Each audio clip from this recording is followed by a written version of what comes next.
क्या आप जानते हैं कुछ घर ऐसे होते हैं जहां माँ लक्ष्मी कभी प्रवेश नहीं करती। हाँ, कुछ छोटी छोटी गलतियां ऐसी होती हैं जो लक्ष्मी जी को घर से दूर कर देती हैं, और जब वो घर छोड़ देती हैं तो वहां बसता है दुहक, दर्द और दरिद्रता का साया। आज हम जानेंगे वो कौन से काम हैं जो माँ लक्ष्मी को नाराज कर देते हैं, और कैसे एक स्त्री के कर्म तय करते हैं कि घर में सुख रहेगा या गरीबी। ही पुराने समय की बात है। एक छोटे से गांव में कुछ ही घर थे। चारों ओर खेत, कच्ची गलियां और मिट्टी की महक। गांव के बीचों बीच घर था सेठ रामदयाल का। रामदयाल कोई बहुत बहुत बड़ा जमींदार नहीं था, लेकिन मेहनती और ईमानदार आदमी था। गांव में सब उसे इज्जत से सेठ जी कहते थे। उसका अनाज का छोटा सा व्यापार था जो धीरे धीरे चल निकला था। सुबह सूरज निकलते ही वह काम पर निकल पड़ता, और शाम को थक कर घर लौटता तो उसकी पत्नी सुशीलाबाई उसे दरवाजे पर मुस्कान के साथ स्वागत करती। सुशीलाबाई बहुत ही शांत और संयमी स्त्री थी। चेहरे पर हमेशा सादगी झलकती थी। माथे पर छोटी सी बिंदी, साड़ी का पल्लू सर पर। वो मानती थी कि घर की असली शोभा उसके सोने चांदी से नहीं बल्कि सफाई और सच्चे मन से होती है। हर सुबह सूरज से पहले उठकर वो आंगन बुहारती, तुलसी पर जल चढ़ाती और फिर चूल्हे में फैला दिया जलाती। उसकी यही दिनचर्या थी। सादगी में भक्ति, भक्ति में अनुशासन। गांव की औरतें अक्सर कहती, सेठानी के घर में तो माँ लक्ष्मी खुद रहती हैं। रामदयाल और सुशीलाबाई का एक ही बेटा था, अर्जुन।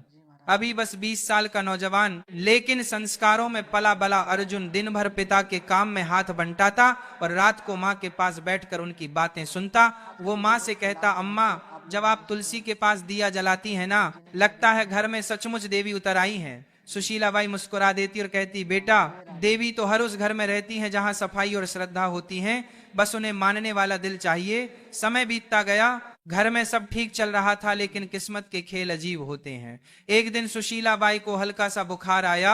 उन्होंने सोचा 2 दिन में उतर जाएगा, लेकिन वो बुखार दिन बढ़ता गया।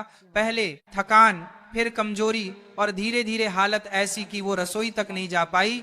रामदयाल ने गांव के वैद्य को बुलाया। वैद्य जी ने नाड़ी देखी, कुछ जड़ी बूटियां दी, लेकिन असर नहीं हुआ। दिन पर दिन सुशीलाबाई की तबीयत बिगड़ती चली गई।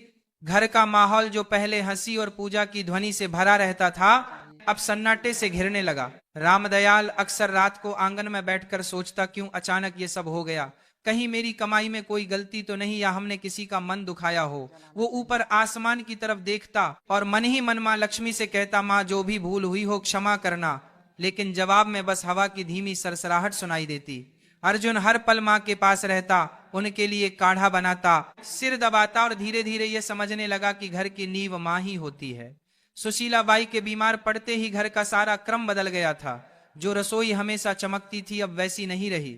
सफाई में ढिलाई आने लगी। पूजा भी कभी होती कभी नहीं। धीरे धीरे वो पवित्रता जो घर की पहचान थी, जैसे फीकी पड़ गई। एक रात जब सेठ अपनी पत्नी के सिरहाने बैठा था, उसने कहा, सुशीला, मैं सोच रहा हूं अब अर्जुन की शादी कर दूं। सुशीलाबाई ने धीरे से आंखें खोली। इतनी जल्दी? अभी तो वो बच्चा है। रामदयाल ने कहा, अब वो बच्चा नहीं रहा। घर को संभालने वाला समय आ गया है, और मैं चाहता हूं कि जब तक तुम हो, नई बहू को अपने हाथों से देख लो। यह कहते कहते उसकी आवाज भारी हो गई। सुशीलाबाई ने कुछ पल सोचा, फिर बोली, अगर तुम्हें लगता है कि यही सही है तो कर दो। अगले ही दिन उसने तय कर लिया कि वो अपने बेटे के लिए एक सच्चरित्र और संस्कारी लड़की ढूंढेगा, जो घर को फिर से वैसे ही सजा दे जैसे उसकी पत्नी ने किया था। गांव में खबर फैल गई कि सेठ रामदयाल अपने बेटे अर्जुन के लिए बहू ढूंढ रहे हैं। चौपालों पर बैठे बुजुर्ग हों या कुएं पर बातें करती औरतें, सबके बीच यही बात घूम रही थी। कोई कहता, सेठ जी को बड़े खानदान की बहू चाहिए होगी, तो कोई जवाब देता नहीं, वो तो सादगी और संस्कारों वाले घर की लड़की ही पसंद करेंगे। धीरे धीरे यह बात पूरे इलाके में फैल गई। हर कोई जानता था कि सेठ रामदयाल अपने बेटे की गृहस्थी बसाने की तैयारी कर रहे हैं।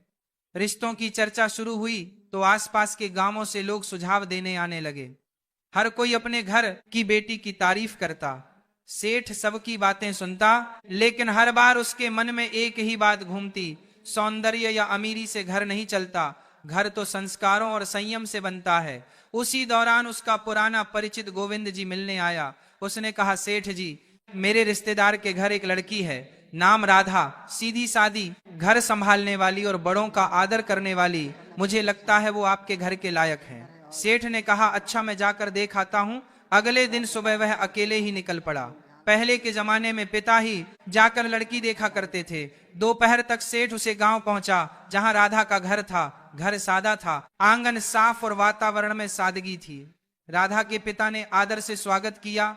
बातचीत के दौरान राधा पानी लेकर आई। सिर झुकाए शांत और संस्कारी सेठ ने मन ही मन कहा, यही है वह लड़की जिसने घर बसाने की समझ है। उसी दिन सेठ ने वहीं पर रिश्ता पक्का कर दिया और कहा, अब बस शुभ दिन निकालिए, मैं अपनी बहू जल्दी घर लाऊंगा। घर लौटकर उसने सुशीला बाई से कहा, मैंने लड़की देख ली, नाम राधा है, स्वभाव बहुत अच्छा है, सूरत में सादगी है, आंखों में आदर झलकता है। सुशीला बाई ने शांत स्वर में कहा, अगर तुम्हें मन से ठीक लगी है तो वही सही, लड़की वही अच्छी जो घर को अपनाए।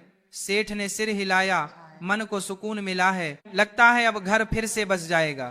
कुछ ही दिनों में रिश्ता तय हो गया। शुभ मुहूर्त निकला और दोनों घरों में खुशी की लहर दौड़ गई। समय बीता और शादी का दिन आ गया। सादगी से मगर पूरे रीति रिवाज के साथ विवाह हुआ। राधा अब सेठ रामदयाल के घर की बहू बन चुकी थी। शादी को कुछ हफ्ते बीत चुके थे। घर में नई रौनक थी, सब कुछ जैसे फिर से जीवंत हो उठा था। राधा सुबह जल्दी उठती, आंगन में जल छिड़कती, तुलसी को प्रणाम करती और रसोई में मां अन्नपूर्णा का भोग तैयार करती। सुशीला बाई के चेहरे पर सुकून था। उन्हें लगता था जैसे घर में मां लक्ष्मी खुद आकर बस गई हो। लेकिन जैसे जैसे दिन बीते राधा की आदतें बदलने लगी। वो अब सुबह देर तक सोने लगी और कुछ ही दिनों में आंगन की सफाई का समय बदल गया। पहले सूर्योदय से पहले झाड़ू की आवाज आती थी, अब सूरज ऊंचा चढ़ाता था, तब भी आंगन में बिखरे पत्ते वैसे ही पड़े रहते। एक सुबह सुशीला बाई तुलसी पर जल चढ़ाने निकली तो देखा कि झाड़ू कोने में पड़ी है और राधा अभी तक नहीं उठी। वे कमरे में गई और धीरे से बोली, बेटी अब तो सूरज आंगन तक आ गया, उठ जा, घर की रौनक सुबह की सफाई से शुरू होती है। राधा ने उनींदी आंखें खोली और बोली, मांझी आज बहुत नींद आ रही थी, बस थोड़ा और सोने दीजिए। सुशीला बाई ने कहा, बेटी देर तक सोने से मन में सुस्ती आती है और जब मन सुस्त हो जाए तो लक्ष्मी जी भी घर का रास्ता भूल जाती है। सुबह की हवा और सूरज की किरणें घर की बरकत होती हैं, इन्हें यूं मत खो। राधा ने हल्की मुस्कान दी, मांझी मैं कल से ध्यान रखूंगी। लेकिन अगले दिन वही हुआ। सूरज निकला, आंगन में सन्नाटा रहा और तुलसी की मिट्टी सूखी पड़ी थी। कुछ दिनों बाद एक और बात हुई। राधा झाड़ू लगा रही थी, तभी झाड़ू गलती से उसके पैर से लग गई। सुशीला बाई ने देखते ही आवाज लगाई, राधा बेटी झाड़ू को पैर मत लगाना, यह मां लक्ष्मी का प्रतीक होती है। राधा ने हंसते हुए कहा, अरे माँ जी ये तो बस झाड़ू है, गलती से लग गया, अब इसमें क्या अपशकुन। सुशीला बाई ने झाड़ू उठाकर दीवार के पास रखते हुए बोला, बेटी यही तो गलती है, जब इंसान छोटी बातों को हल्के में लेता है तब बड़ी बरकत उससे रूठ जाती है। झाड़ू सिर्फ सफाई का औजार नहीं है, लक्ष्मी जी का आशीर्वाद है जो गंदगी दूर करती है। राधा ने हल्के स्वर में कहा, माँ जी आप भी ना हर चीज को पूजा बना देती हैं। सुशीला बाई मुस्कुराई मगर आंखों में चिंता उतर आई। धीरे धीरे राधा का ध्यान घर की सफाई और रसोई से हटने लगा।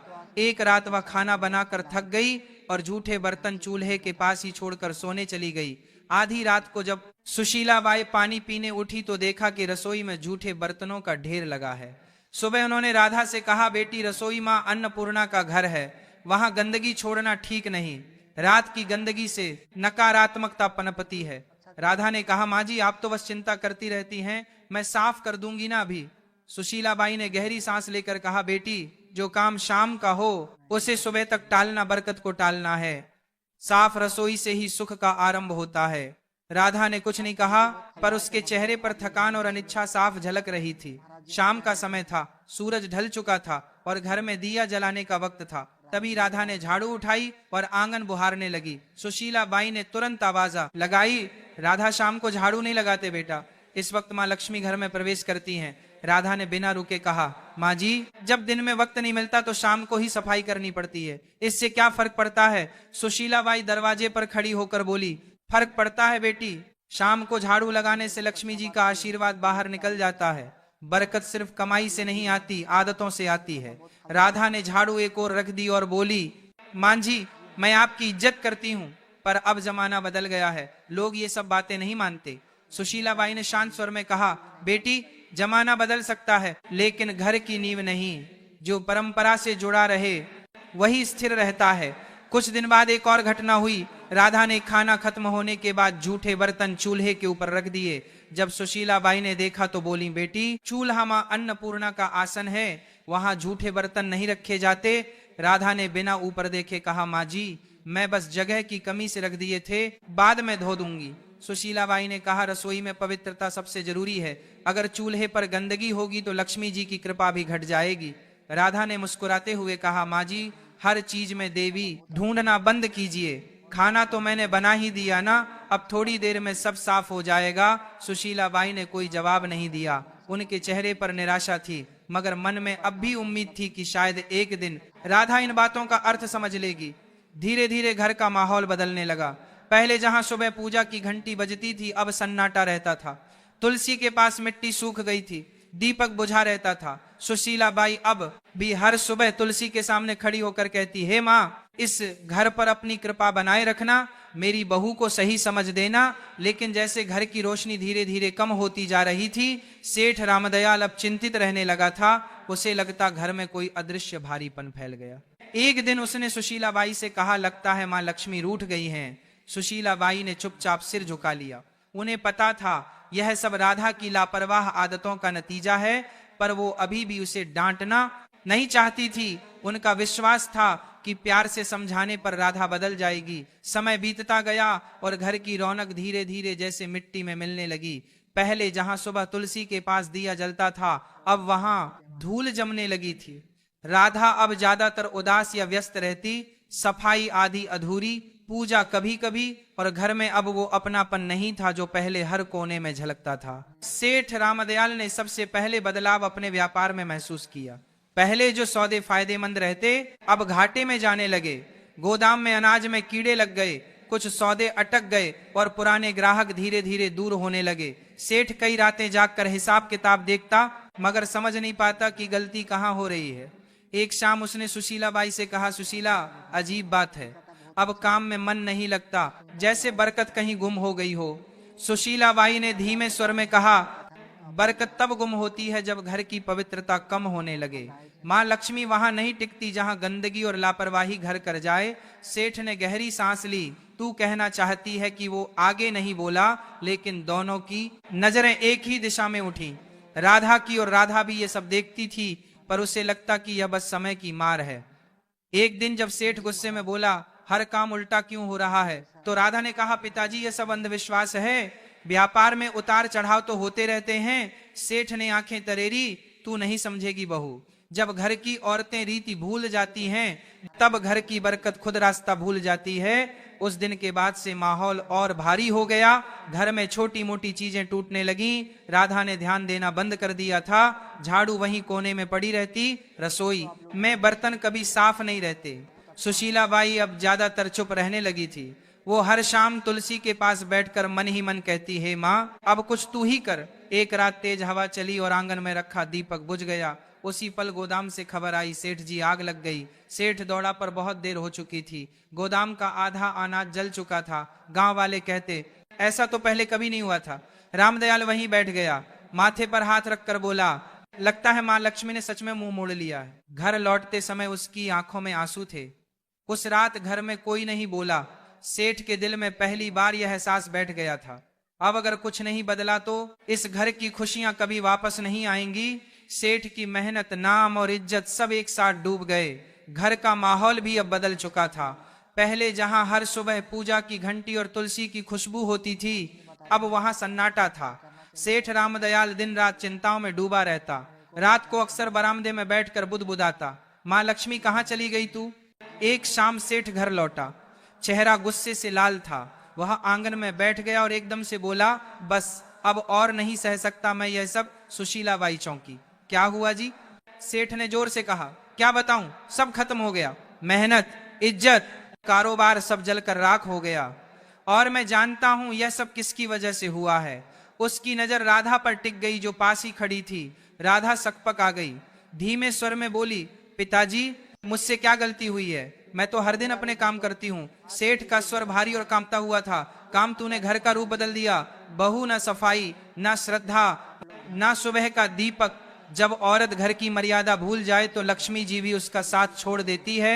जिस दिन तू इस घर में आई उसी दिन से बरकत घटने लगी। राधा की आंखें भर आई, वह रोते हुए बोली, मैंने किसी का बुरा नहीं चाहा पिताजी, मैंने बस अपने ढंग से जीने की कोशिश की। अगर पूजा में देर हो जाए या सफाई में कमी रह जाए तो क्या सारी विनाश की जड़ मैं ही हूँ? सेठ गुस्से से उठा और बोला, हाँ, क्योंकि घर की नींव औरत के कर्मों से टिकती है, अगर वो ही ढीली हो जाए तो पूरा घर ढह जाता है। तेरे आने के बाद से न शांति बची न बरकत। अब मैं तुझे कुछ और नहीं कह सकता, बस इतना कि इस घर से जा, राधा जा और अपने कर्मों पर खुद विचार कर। राधा स्तब्ध रह गई। उसने कांपती आवाज में कहा, मान जी आप तो कुछ कहिए, क्या सच में मेरी ही वजह से ये सब हुआ? सुशीला बाई की आंखों में आंसू थे लेकिन शब्द नहीं निकले। राधा के गालों पर आंसू लुढ़क पड़े। सेठ ने कड़क स्वर में कहा, अब इस दहलीज को पार मत करना जब तक माँ और घर दोनों पवित्र न हो जाएं। राधा ने बिना कुछ बोले सिर झुकाया। उसने धीरे से दहलीज पार की, वहीं दहलीज जहां से कुछ महीने पहले उसने पहली बार कदम रखा था, और राधा बिना कुछ कहे, बिना किसी सामान के आंसुओं से भीगी साड़ी में उस घर से निकल गई। कदम भारी थे लेकिन मन में एक संकल्प चल रहा था, अब वो माँ लक्ष्मी से क्षमा मांगेगी, चाहे इसके लिए उसे खुद को मिटाना ही क्यों ना पड़े। रात ठंडी थी, रास्ता सुनसान। गांव से बाहर निकलते ही घना जंगल शुरू हो गया। पेड़ों की छांव में चांद की किरणें भी मुश्किल से पहुंचती थी। वह एक पुराने बरगद के नीचे बैठ गई। आंसू रुक नहीं रहे थे, मगर भीतर एक अजीब सी दृढ़ता थी। उसने हाथ जोड़कर कहा, माँ, जब तक आप दर्शन नहीं देंगी मैं ना अन्न ग्रहण करूंगी ना जल। रात बीती, दिन निकला, भूख ने शरीर तोड़ दिया, पर उसका मन और मजबूत होता गया। तीसरे दिन जब सूरज ढलने को आया तो चारों ओर अचानक हल्की रोशनी फैलने लगी। राधा ने आंखें खोली, सामने सुनहरी आभा थी और उस आभा से निकला एक दिव्य स्वर। राधा कांपते हुए उठी, माँ लक्ष्मी, क्या सच में आप मेरे सामने हैं? माँ लक्ष्मी मुस्कुराई, उनका चेहरा प्रकाश से भरा था।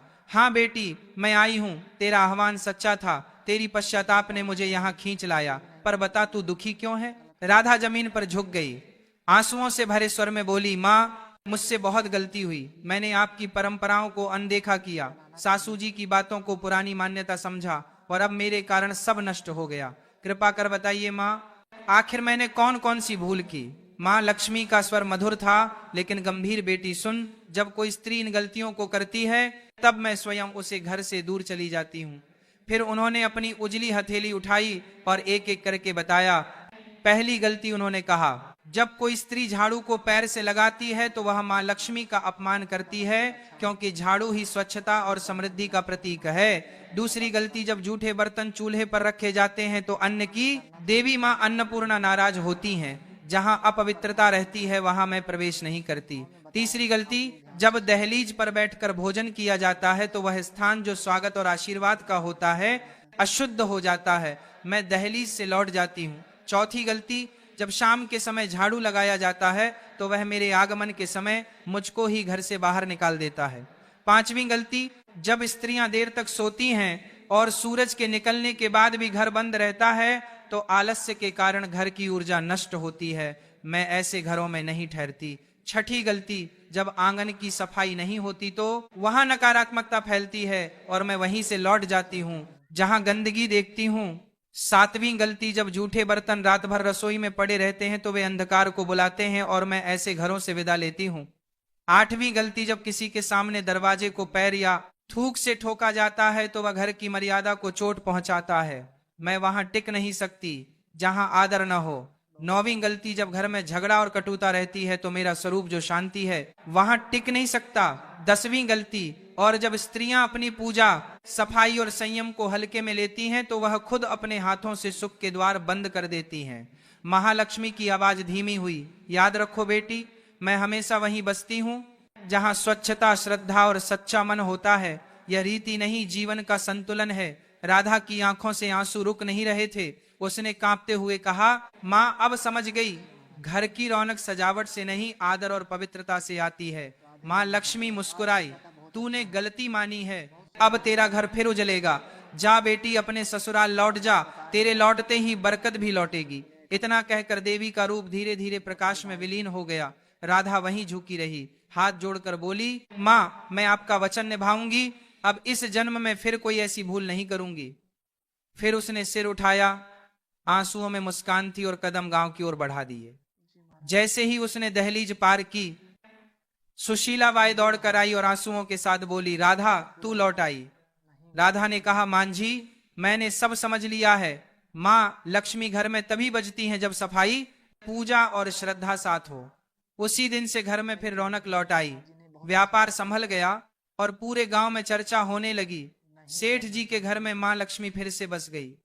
याद रखिए, जो स्त्रियां घर में गंदगी रखती हैं, देर तक सोती हैं, रसोई में जूठे बर्तन छोड़ती हैं, शाम को झाड़ू लगाती हैं, दहलीज पर बैठती हैं या सफाई को हल्के में लेती हैं, उस घर में कभी माँ लक्ष्मी प्रवेश नहीं करती। ऐसे घरों में सुख नहीं टिकता, बल्कि दरिद्रता और दुख का वास बन जाता है। माँ लक्ष्मी उन्हीं घरों में निवास करती हैं जहां स्वच्छता, सच्चाई और श्रद्धा हो। अगर आप चाहते हैं कि आपके घर में मां लक्ष्मी की कृपा सदा बनी रहे तो इन 10 गलतियों को आज से ही छोड़ दीजिए और अपने घर को पवित्र रखिए। अगर आपको मां लक्ष्मी और राधा की यह कहानी अच्छी लगी हो तो इस वीडियो को लाइक करें और ऐसे ही हर रोज प्रवचन सुनने के लिए चैनल को सब्सक्राइब करें। बोलो जय मां लक्ष्मी।